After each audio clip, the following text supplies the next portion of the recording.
Halo teman-teman semua, selamat datang dan balik lagi bersama kita admin Yuna di channel Yuzurunime. Oke, di kesempatan video kita kali ini, Mimin akan membahas seluruh alur cerita dari anime Yume Miru Tanshiwa Kenjitsu Tsukisa episode ke-7. Dan bagi teman-teman yang belum subscribe, kami harap dukungan subscribe dan like-nya dari teman-teman. Oke, tanpa lama-lama lagi, berikut pembahasannya and so let's go.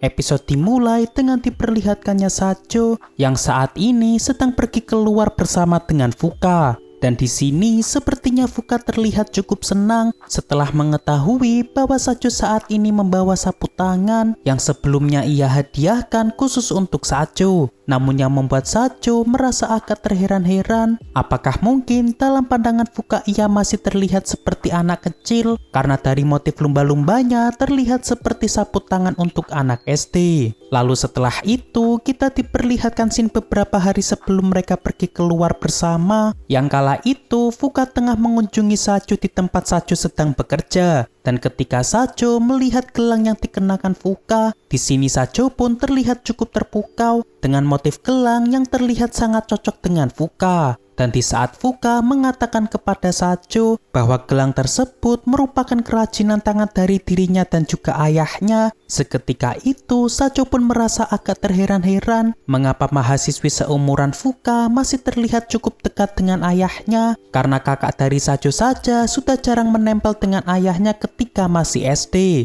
Lalu karena Fuka merasa bahwa Sacho ingin membuat kerajinan seperti dirinya, di sini ia pun menunjukkan toko tempat ia membeli barang tersebut yang ternyata berlokasi di pantai Mashirohama. Dan karena kebetulan Sacho juga ingin membelikan hadiah ulang tahun untuk Aika, di sini Sacho pun memutuskan untuk pergi ke sana dengan Fuka yang tentunya juga akan ikut pergi karena sepertinya Fuka sangat ingin berkunjung lagi ke toko tersebut.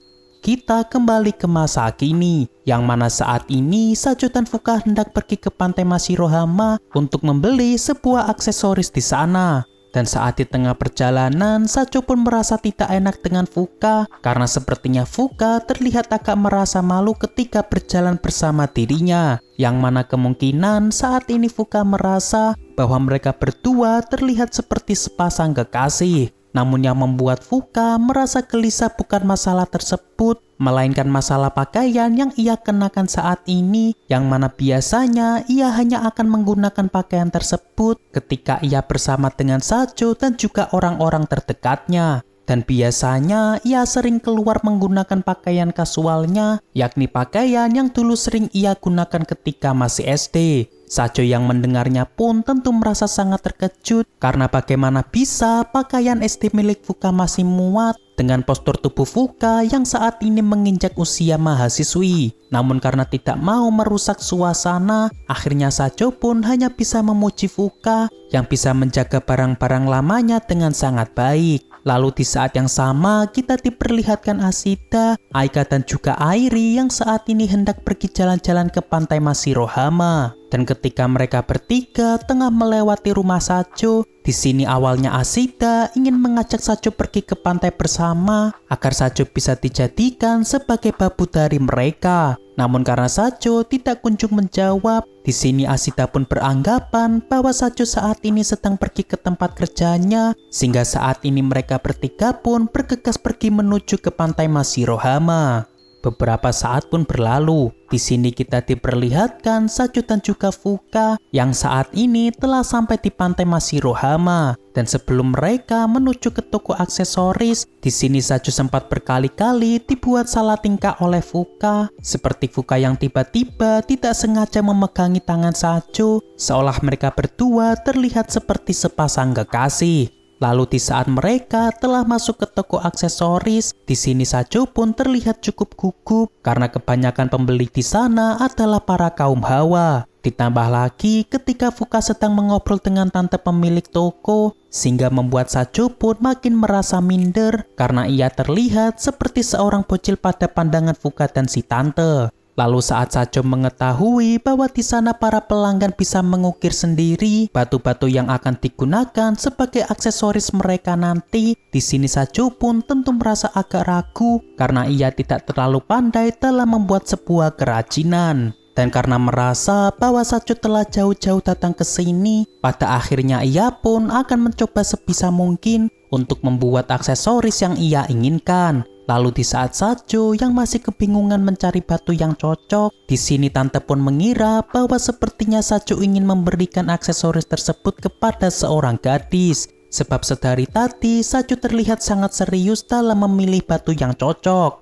Seketika itu Sacho pun tidak bisa menyangkalnya sebab ia benar-benar ingin memberikan hadiah tersebut kepada teman wanitanya sebagai bentuk hadiah pada hari ulang tahun temannya tersebut. Dan setelah itu di sini Fuka mencoba bertanya kepada Sacho bahwa apa mungkin gadis yang dimaksud Sacho tersebut merupakan gadis yang sangat disukai Sacho. Sacho yang mendengarnya pun tentu tidak bisa mengelaknya, namun ia juga menegaskan bahwa dirinya tidak berpacaran dengannya sebab cintanya hanya bertepuk sebelah tangan. Namun meski begitu, di dalam hati Sacho tetap tidak bisa melupakan Aika, karena jika dulu ia tidak pernah jatuh hati kepada Aika, ia tidak akan pernah berkembang seperti saat ini, mulai dalam hal akademis hingga masalah pengembangan dirinya yang lebih baik. Oleh sebab itu, Sacho akan tetap memberikannya hadiah ulang tahun karena ia ingin membuat gadis yang ia sukai merasa senang sebagai bentuk rasa terima kasih telah menjadi sosok yang pernah membuat dirinya menjadi orang yang lebih baik.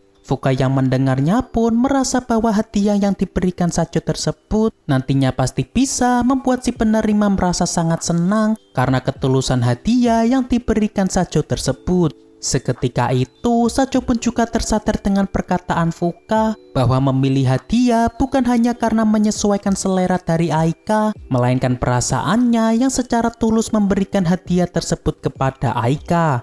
Lalu di saat yang sama, kita diperlihatkan Ashita, Aika dan juga Airi yang saat ini sedang bersenang-senang di pantai. Dan ketika Ashita dan juga Airi sedang beristirahat, di sini pandangan Airi pun tertuju di sebuah toko aksesoris, sehingga membuat Ashita dan Aika ingin mampir ke sana juga untuk membeli oleh-oleh setelah mereka selesai bersenang-senang di pantai. Kita kembali ke tempat Sacho, yang mana saat ini Sacho telah memilih batu yang cocok untuk membuat aksesoris. Lalu ketika Sacho melihat foto pengunjung di sana, di sini pandangannya pun tertuju kepada foto seorang gadis yang terlihat sangat mirip dengan Fuka beserta dengan ayahnya. Dan di sini awalnya Sacho mengira bahwa foto tersebut merupakan adik perempuan dari Fuka. Namun ketika Fuka mengatakan bahwa foto tersebut adalah foto dirinya dan juga ayahnya, seketika itu Sacho pun terlihat sangat shock dan mencoba bertanya-tanya apakah Fuka merupakan orang yang gemar bercosplay, sebab baju yang dikenakan Fuka tersebut merupakan seragam dari anak SMP. Namun setelah Fuka kembali memperkenalkan kepada Sacho bahwa sebenarnya dirinya merupakan siswi SMP kelas 3, di sini Sacho pun tentu tidak bisa berkata-kata karena sebenarnya secara usia Sacho lebih tua daripada Aika yang saat ini masih 1 tahun di bawah dirinya. Dan karena Sacho merasa bahwa dirinya telah tertipu dengan penampilan dewasa dari Fuka, yang padahal sebenarnya jiwa di dalamnya hanyalah seorang gadis SMP, sehingga di sini Sacho pun melampiaskan perasaannya ke dalam batu kerang yang saat ini akan ia potong untuk dijadikan aksesoris nanti. Lalu setelah itu, ketika Sacho sedang istirahat mengukir aksesoris, di sini Fuka pun mencoba bertanya kepada Sacho mengapa Sacho masih saja suka dengan gadis yang tadi Sacho bahas. Padahal Sacho sudah tahu bahwa cintanya tidak lagi terbalaskan. Namun di sini Sacho sendiri tidak bisa menjelaskannya dengan rinci sebab ia sendiri masih belum paham betul dengan arti sebuah cinta. Dan meski begitu, Sacho tidak pernah menyesal telah jatuh cinta kepada Aika, dan jika tidak, ia akan tetap terlihat seperti seorang anak kecil. Selain itu, karena Fuka masih penasaran dengan yang namanya cinta, di sini Sacho merasa yakin bahwa suatu saat nanti Fuka juga pasti akan menemukan cintanya sendiri. Beberapa saat pun berlalu. Ketika toko hendak tutup, di sini kita diperlihatkan Ashita, Aika dan juga Airi yang saat ini baru saja masuk ke toko aksesoris tersebut. Namun karena merasa kasihan dengan Airi yang terlihat cukup bersedih, pada akhirnya pemilik toko tersebut memperbolehkan mereka bertiga untuk melihat-lihat oleh-oleh yang ada di sekitar sana. Lalu di saat yang sama, di sini tiba-tiba pandangan dari Airi tertuju ke sebuah foto, yang mana foto tersebut merupakan foto dari Sacho dan Fuka yang sehabis berkunjung ke toko tersebut. Lalu setelah itu, mereka bertiga pun lanjut membeli es krim di sekitar sana sebelum mereka bertiga kembali pulang. Dan di saat yang sama, di sini Aika seperti melihat Sacho bersama dengan seorang gadis yang saat ini telah pergi meninggalkan pantai Mashirohama. Namun di sini Aika mencoba mengabaikannya karena ia masih beranggapan bahwa Sacho saat ini masih bekerja di toko buku. Kita kembali ke tempat Sacho dan Fuka yang saat ini mereka berdua sedang pulang bersama-sama. Yang mana sebenarnya alasan Sacho ingin mengajak Fuka kembali lebih awal karena Sacho tidak ingin membuat orang tua Fuka merasa marah sebab berlama-lama keluar pada hari ini. Dan tak lama kemudian ketika Sacho dan Fuka sedang naik bus, di sini tiba-tiba Fuka tertidur tepat di sebelah Sacho karena sepertinya Fuka terlihat sangat kelelahan. Dan di sini Sacho pun bisa menyadari sifat kekanak-kanakan dari Fuka karena sebenarnya saat ini Fuka juga masih duduk di bangku kelas 3 SMP. Lalu episode pun ditutup dengan Sacho yang dikirim foto oleh Ashida mengenai Aika yang tadi mengenakan pakaian renang ketika bermain di pantai Mashirohama. Seketika itu Sacho pun merasa sangat terkejut karena ia baru saja melewatkan momen langka di saat ia yang tadi juga sehabis dari pantai Mashirohama. Oke, untuk pembahasan anime Yume Miru dan Shiwa Genjitsu Tsukisa episode ke-7 cukup sampai di sini. Terima kasih buat teman-teman yang telah menonton video kita sampai selesai. Dan kami harap bantuan subscribe dan like-nya dari teman-teman. Mohon maaf kalau ada kesalahan. Kami admin Yuna pamit undur diri. See you in the next video.